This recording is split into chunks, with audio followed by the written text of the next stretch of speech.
सुप्रभातम बच्चों, कैसे हो आप सब? आप सब अच्छे होंगे, यही मैं उम्मीद करती हूँ।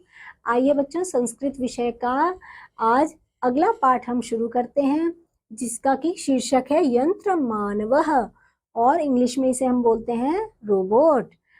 पाठ संख्या बच्चों हमारा 6। प्रस्तुत पाठ में मानव निर्मित रोबोट जो एक मनुष्य की तरह काम कर सकता है का वर्णन किया गया है। बच्चों, संस्कृत में मैं आपको रोबोट के बारे में पढ़ के बताऊंगी। आधुनिकं युगं विज्ञान युगं कथ्यते, सर्वतो विज्ञान वार्ता प्रचरति। वैज्ञानिक आविष्कारैः जगतो महानुपकारो जातः। वैज्ञानिकैः लोकहितार्थ प्राकृतिक शक्तीनां वशीकरणे यत् सफलं प्रदर्शितं तत् न विस्मर्तु शक्यते। एतेषु आविष्कारेषु यन्त्रमानवस्य आविष्कारः अतिमहत्त्वपूर्णः अस्ति। चेक भाषायां यन्त्रमानवस्य रोबोट अर्थ बन्धितः श्रमिकः अस्ति। अयं यन्त्रं कंप्यूटर चालितः भवति। आधुनिके युगे विशालकाय संस्थानेषु यन्त्रमानवानाम् उच्चस्तरे प्रयोगः भवति। संस्थानां निर्माणकार्येषु अपि यन्त्रमानवाः अनिश्चित समयपर्यन्तं शैथिल्यं विना कार्यं कर्तुं शक्नोति। आधुनिक युगे जापानः यन्त्रमानवानां प्रयोगे सर्वप्रथमः अस्ति। 1980 ईस्वीये तमे जापाने 60,000 यन्त्रमानवाः विभिन्नेषु संस्थानेषु उत्पादनकार्येषु नियोजिताः। वर्तमानकाले अस्य संख्या वृद्धिं प्राप्नोति। इमे लघुवस्तूनि अपि उत्थापने सक्षमाः भवन्ति। ते संवेगेन स्पर्शम् अनुभवन्ति। वर्तमानकाले यन्त्रमानवाः शल्यक्रियायां चिकित्सकानां साहाय्यं कुर्वन्ति। अतएव सकलाः शल्यक्रियाः यन्त्रमानवैः सम्भवति। 1988 ईस्वीये तमे यन्त्रमानवस्य साहाय्येन हृदये शल्यक्रियायां षष्टिहृदयरोगिणां शल्यक्रियाः सफला अभवत्। आगामी वर्षेषु विभिन्नदेशेषु यन्त्रमानवानाम् उपयोगम् अधिकं भविष्यति।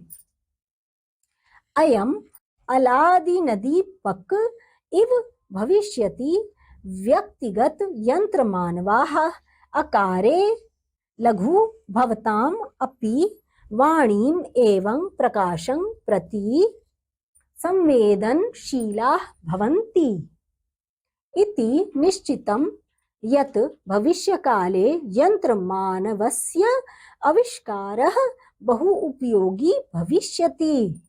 बच्चों, इसमें हम देख रहे हैं कि यहाँ पर एक रोबोट है। तो अभी जो मैंने आपको ये संस्कृत में पढ़ के बताया, अब मैं इसका अर्थ भी आपको समझाऊंगी।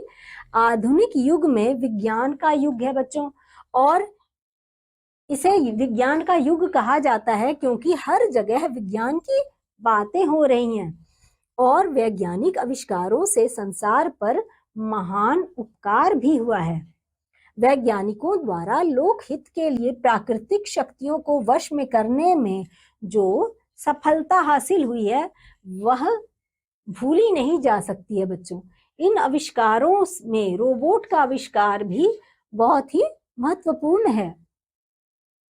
चेक भाषा में रोबोट का अर्थ है बंधुआ मजदूर।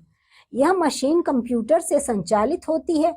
आधुनिक युग में विशाल संस्थानों में रोबोटों का बड़े स्तर पर प्रयोग होता है। संस्थाओं के निर्माण कार्यों में भी रोबोट अनिश्चित समय तक बिना थके कार्य कर सकते हैं। आधुनिक युग में जापान रोबोटों के प्रयोग में सर्वप्रथम है बच्चों। और सन 1980 ईस्वी में जापान में 6000 रोबोट विभिन्न संस्थाओं में उत्पन्न कार्यों में लगे थे। वर्तमान में इनकी संख्या बच्चों कितनी हो गई है? बहुत बढ़ गई है। ये छोटी छोटी वस्तुएं भी उठाने में सक्षम है और इनसे बहुत जल्दी स्पर्श महसूस करते हैं। ये किसी भी छोटी वस्तु को बहुत जल्दी उससे वो स्पर्श महसूस करते हैं। वर्तमान काल में रोबोट ऑपरेशन में जब डॉक्टरों की सहायता करते हैं तो उससे भी बहुत मदद मिलती है और इसलिए सभी ऑपरेशन रोबोटों द्वारा संभव हो जाते हैं। सन 1988 ईस्वी में रोबोट की सहायता से हृदय के ऑपरेशन में 60 हृदय के रोगियों के ऑपरेशन सफल हुए थे। आने वाले वर्षों में विभिन्न देशों में रोबोटों का उपयोग अधिक से अधिक हो जाएगा बच्चों। यह अलादीन के चिराग की तरह होगा। व्यक्तिगत रोबोट आकार में छोटे होते हुए भी शब्द एवं प्रकाश के प्रति संवेदनशील होते हैं। यह निश्चित है कि भविष्य में रोबोट का आविष्कार बहुत ही उपयोगी साबित होगा बच्चों। तो आपने देखा कि इस पाठ में हमने बच्चों कितने अच्छे अपने विज्ञान के बारे में बहुत कुछ जाना, यानी कि हमें जो विज्ञान के अंतर्गत आविष्कार होते हैं उससे कितना फायदा पहुंचता है। और इसी क्रम में हमने आज इस पाठ में रोबोट के बारे में बहुत कुछ जाना कि रोबोट से हमारे जीवन में कितनी आसानी हो गई है। हर तरह से ये रोबोट हमारे काम आते हैं। तो बच्चों इस पाठ में हमने विज्ञान से जुड़े हुए, रोबोट से जुड़े हुए काफी ज्ञान को प्राप्त किया और उनके बारे में जाना। बच्चों उम्मीद है आप लोगों को ये जानकारी बहुत अच्छी लगी होगी और अगले पाठ में एक बार फिर संस्कृत विषय को लेकर मैं आपके सामने आऊंगी। तब तक के लिए बच्चों बाय बाय।